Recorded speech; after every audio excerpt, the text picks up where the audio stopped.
Turbo Trading with head trader Robert Knight, MBA. This is a short video on trading the trends. This is this is one of our strongest patterns that we like to follow. And this is GWH, which was a new issue. Had a huge move today, which we managed to capture from around 1550 up to close to 30. New issue yesterday, follow through today, big move. So if we look at it, it did have some quite a bit of action in the pre-market and then came off before the opening. But at the opening, it does spike up. Now, we didn't trade this because you want to wait and see where the market's going to go. It did halt, traded a bit, and then pulled back. And what we were watching for in here was the first pullback entry up, which was right in here at the 17.5 area, or here when it double bottomed around 16. But with that entry, we were able to draw a trend line. Like it looked like this. As the day went on, we were able to extend it out. And this trend line, and you can see if you catch it there, trade it up to the top there. Maybe this would have been for trading it, day trading it, would have been a little tighter in here like this.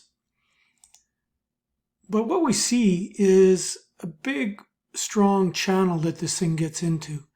And this is in a sense, is a low risk, low stress kind of trade, because as long as it stays in this channel, you can stay in the trade.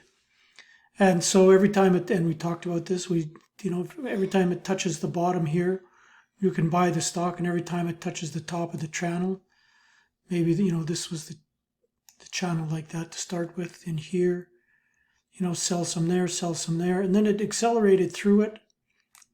So you need to move your channel lines out to there, pulled back, still continue to hold support, and away it went. So the key point is, as long as it stays in this channel, you can stay in the trade. Now you can see that it held the 15 period moving average quite well, and it came down and it never really did touch the 50.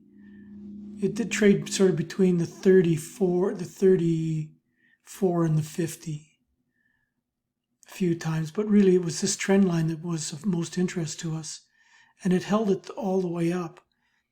So you get into these trades, as long as it stays above this channel line in here, you can stay in the trade, and when it gets to the top of the channel, you scale a little bit out.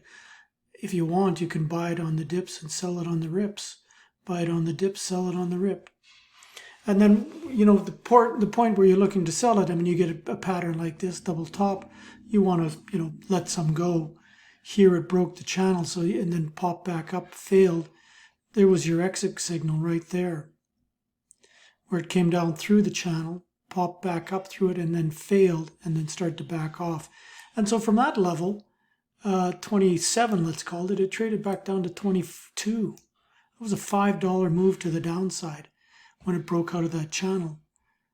But it was from 17.5 to 29, so a $12 move, $11.5 move, if you had taken this trade on the first pullback entry up, and then just stayed in the channel and stayed with it.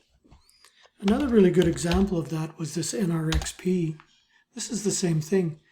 This was in a different channel to start with this morning. It wasn't much volume, and then started to go and surged.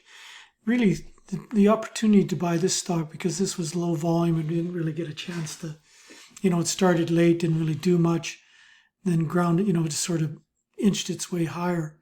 But when it broke out of this wedge pattern here, this was your entry up here, right around 860. This is an entry up down here for sure, this first pullback. But, that would have been tough to follow, tough to see. 735 to $9. But if you look at this wedge pattern here, because this is a more defined rising channel, popped out, there was your entry. and it afforded you this rising channel line here. And you can see again, this is just a great channel trade all the way up. Just as long as it held the channel, you can stay in the trade. When it gets to the top of the channel, you let it a bit out, pulls back. You could have, added something there, and then accelerated up through the channel. Now it gives you what they call a Jacob's pitchfork.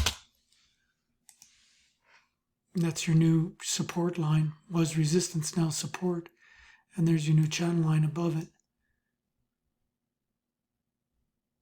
So again, here's your breakout of this wedge pattern. Pops. You could have taken it there, stayed in the channel. You can stay in the trade all the way up.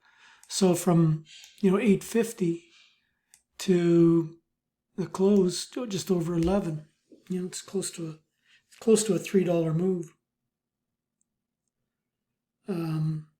30% on your money, more than 30% on your money. This is a very important pattern to recognize and draw the lines properly, to stay in these channels. Because once they get running and they stay in those channels, you can make a lot of money by not selling too early. It's one of the problems with new traders or traders that haven't had a big win for a while. As soon as it gets a little bit green, they sell. And think they did well by selling, buying it at 8 and selling it at 8.50 or something like that, when they could have easily stayed in the trade by staying in the channel and maximizing, a $3 move instead of a 50-cent move. Don't forget to like and subscribe to our channel. Reach new levels of trading proficiency. Become a member at turbotrading.biz.